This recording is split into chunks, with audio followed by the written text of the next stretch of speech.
అందరికీ నమస్కారం. నేను మీ హేమా సుబ్రహ్మణ్యన్. హోమ్ కుకింగ్ తెలుగుకి స్వాగతం. రోడ్ సైడ్ బండి మీద దొరికే నూడిల్స్ టేస్టే భలే ఉంటుంది కదా. అందుకే నేను ఈరోజు మీకు ఇంట్లోనే అలాంటి టేస్ట్ వచ్చే నూడిల్స్ ఈజీగా ఎలా చేయాలో చూపించబోతున్నాను. ముందుగా నూడిల్స్ని ఉడికించడానికి ఒక పెద్ద గిన్నెలో నీళ్లు పోసి బాగా మరిగించాలి. నీళ్లు బాగా మరిగిన తర్వాత ఇందులో 1 టీ స్పూన్ ఉప్పు, 4 ప్యాకెట్ల ఇన్స్టెంట్ నూడిల్స్ వేస్తున్నాను. మీరు ఏ బ్రాండ్ అయినా వాడుకోవచ్చు. ఇవి చాలా త్వరగా ఉడికిపోతాయి కాబట్టి జస్ట్ 2 నిమిషాలు హై ఫ్లేమ్లో ఉడికిస్తే సరిపోతుంది. ఈ నూడిల్స్ ఒక్కొక్క దానికి అంటుకోకుండా ఉండటానికి నేను కొద్దిగా నూనె పోస్తున్నాను. ఇదంతా బాగా కలపాలి. సో సుమారుగా 2 నిమిషాల తర్వాత చూస్తే మీకు ఇవి పూర్తిగా ఉడికి కనిపిస్తాయి. వీటిని వడకట్టి పక్కన పెట్టుకోవచ్చు. ఇవి వడకట్టిన తర్వాత కూడా విడివిడిగానే ఉండాలంటే వీటిని చల్ల నీళ్ళలో వాష్ చేయండి.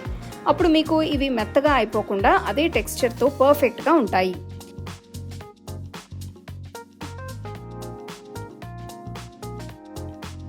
ఇప్పుడు మసాలా నూడిల్స్ చేయడానికి ఒక వెడల్పాంటి కడాయిలో నేను 2 టేబుల్ స్పూన్ల నూనె వేస్తున్నాను. ఇందులో 2 టీ స్పూన్లంత తరిగిన వెల్లుల్లి, 1 టీ స్పూన్ అంత తరిగిన అల్లం, పొడవుగా తరిగిన అర ఉల్లిపాయ వేసి 2 నిమిషాలు వేయించాలి.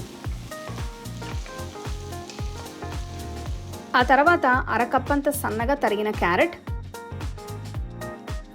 అరకప్పంత సన్నగా తరిగిన క్యాబేజ్ వేసి కలపాలి. ఇలాంటి రెసిపీస్కి వెడల్పాంటి బాండీలు వాడితే కూరగాయలు వేగడానికి ఈజీగా ఉంటుంది.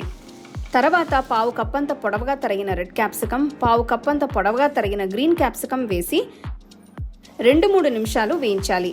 ఇవి కాస్త క్రంచీగా ఉండాలంటే పొయ్యిని హై ఫ్లేమ్లో ఉంచి వీటిని 3 నిమిషాలు వేయించాలి. లో ఫ్లేమ్లో ఉంచితే ఇవి వేగకుండా ఉడికిపోతాయి. సో నెక్స్ట్ నేను ఇందులో 1 టీ స్పూన్ ఉప్పు, 1 టీ స్పూన్ మిరియాల పొడి, అర టీ స్పూన్ జీలకర్ర పొడి, 2 టీ స్పూన్ల కాశ్మీరీ కారం, 2 టీ స్పూన్ల చాట్ మసాలా పొడి, 1 టీ స్పూన్ పంచదార, 2 టీ స్పూన్ల సోయా సాస్ వేసి మొత్తం మిక్స్ చేస్తున్నాను. మీకు కావాలంటే ఇందులో చిల్లీ సాస్ కూడా వేసుకోవచ్చు. ఇందులో మంచి క్రంచ్ యాడ్ అవడానికి నేను తరిగిన ఉల్లికాడల్ని ఉల్లికాడ గడ్డలతో సహా వేస్తున్నాను. ఇదంతా బాగా కలపాలి.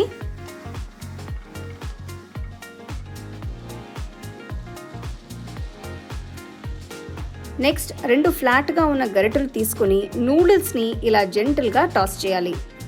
అప్పుడే నూడిల్స్ విరిగిపోకుండా ఉంటాయి. ఉప్పు కారాలు నూడిల్స్కి బాగా కోట్ అయ్యేట్టు టాస్ చేయాలి. చివరిగా దీనిపైన నేను కొన్ని తరిగిన ఉల్లికాడలు వేస్తున్నాను. అంతే, స్ట్రీట్ స్టైల్ మసాలా నూడిల్స్ తయారైనట్టే. పొయ్యి కట్టేసి వీటిని వేడివేడిగా సర్వ్ చేసుకోవచ్చు. ఇది మీకు రోడ్డు మీద దొరికే నూడిల్స్ లానే రావాలంటే ఖచ్చితంగా మసాలా పొడులు అన్నీ వేసి క్యాబేజ్, క్యారెట్, క్యాప్సికం లాంటి కూరగాయలు కూడా వేయాలి. సో తప్పకుండా ఈ రెసిపీని ట్రై చేసి చూడండి. అలాగే నా వీడియోస్ అన్నిటిని మీరు మిస్ అవ్వకుండా చూడాలంటే హోమ్ కుకింగ్ తెలుగు ఛానల్ని లైక్ చేసి, షేర్ చేసి, సబ్స్క్రైబ్ చేయండి.